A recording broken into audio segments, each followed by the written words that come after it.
تحية سعودية للأخوان في دولة المغرب الحبيبة. المغرب بطل أفريقيا للمحليين 2018. لحظة، كمغربي وكأصيل عربي اعمل الإضافة.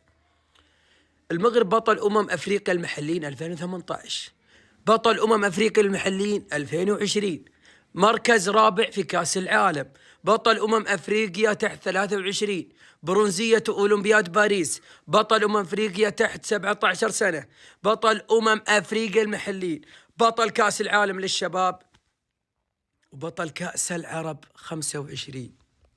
ما شاء الله تبارك الرحمن.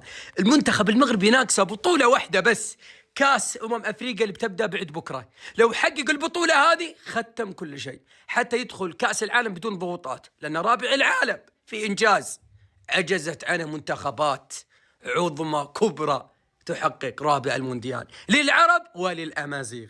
مبروك يا مغرب التاريخ.